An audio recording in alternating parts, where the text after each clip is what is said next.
Russians convey near Kyiv as explosion destroys government building in Ukraine's largest city. An African Union disturbed by widespread maltreatment of Africans in Ukraine. Charles Alpha brings us details. It's day 6 of the Russian-Ukraine war, and there is no sign of the crisis ending soon. A Russian column more than 60 miles long by satellite images is closing in on Kyiv, with United States officials warning that the number of Putin's troops could overcome Ukraine's resistance. Putin has vowed Russia would continue its military operations in Ukraine until its goals are met. On Tuesday, that threat was matched with action when explosion hit the government building in Kharkiv, Ukraine's largest city. Ukrainian President Volodymyr Zelensky accused Russia of war crimes for bombing the city of Kharkiv and targeting civilians, saying Ukraine has no military base in Kharkiv if Putin claims he's targeting Ukraine's military infrastructure. Meanwhile, the EU has said at a meeting that concrete deliveries are already scheduled for Poland, Lithuania and Czechia, and many other member states have pledged their help. This is based on a list of requests from Ukraine. Meanwhile, the African Union has called for caution over the widespread reports that Africans living in Ukraine had been blocked from leaving the country. This is coming after social media outrage across the continent following amateur footage and pictures showing instances where Africans were allegedly denied entry into evacuation buses and trains, while some were blocked at border points by security personnel. Charles Alpha, NTA News. And still on the Ukraine-Russia crisis, in our earlier bulletin, I spoke with the Nigerian ambassador to the Republic of Poland, Major General Christian Onwa Ugu, on the development at the border between Poland and Ukraine. The diplomat expressed appreciation to the federal government for making provisions for the returnees from Ukraine. He said the returnees are happy and comfortable in Poland. I understand that amateur footages on social media show instances of Africans allegedly denied entry into evacuation buses and trains in Ukraine. What is the situation like right now? Yeah, thank you very much. I'm right at the border now, Okay. at the evacuation center, because they don't allow people to get to the crossing point. Up till now, we find it difficult to see any African crossing the border.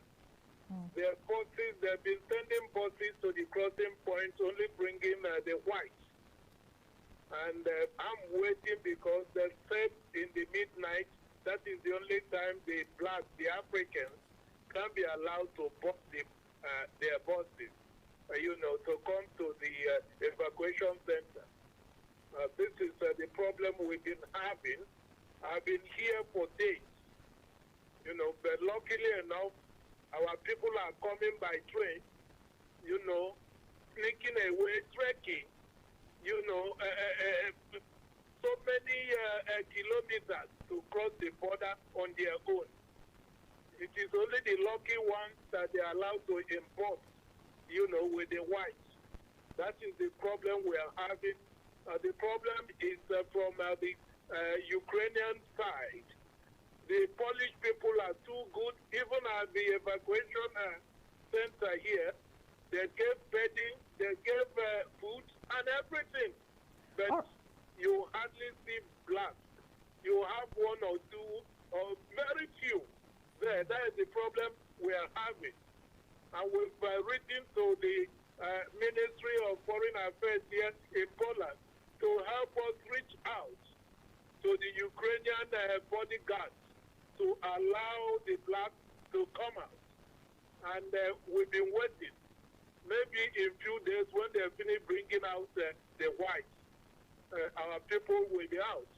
But already I have up to 600 people have transported to Warsaw. Okay. All right. That's the situation for now. I would like to comment there. I think Nigerians would Africans would like to know why the blacks are being taken at midnight. Could there be a reason for that before we talk about the condition of the students? What could be responsible? I've interviewed some of the people that have come out. They said they are asking the blacks to go back and fight for the Ukrainians. That why are they running away when they have been enjoying in the country? I've never seen anything like that, you know. It is only the younger ones, the smaller ones that are out. And that made the few that we've been able to carry to be aggressive. You talk to them, they say, that they don't even want to go back to Nigeria, that they will stay here. Even from people, they said majority of them, Nigerians, don't even want to cross to Poland. That Polish people are racist. They don't like blacks. That they will not come in. Rather, they prefer going to Romania and other European countries. That's the problem we're having. But majority, we've gotten majority. All right, so what is the condition of those you have with you right now, where they are camped? Oh, they are very, in fact, their condition is okay. Okay. And they are happy with the situation. The embassy have kept them.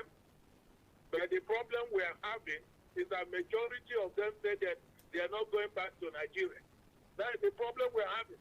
Because there's already an aircraft that will come to Warsaw tomorrow to collect these people.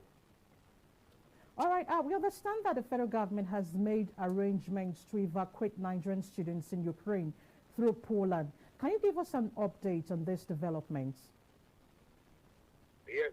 In fact, I've documented those that are ready to, come back to Nigeria. And others, after some days, I've booked for them in the hotel because they are kept in the hotels. Okay. And they're very comfortable. They're up to 600. But I'm not sure that half of them will agree to enter aircraft to come to Nigeria. So what is your appeal? My appeal is that we'll continue, persuading the Nigerians that home is the best. They should come home and even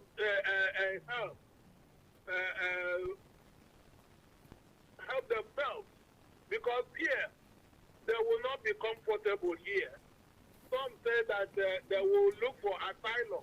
Say you cannot. The Nigerian government are making provision for you people. They are feeding you people, doing everything, sending aircraft to carry you back home. But most of it very aggressive. Very, very aggressive. And I don't want to say what they've been uttering, which is not good. Ambassador Christian Onoma Ugu there. And Nigerian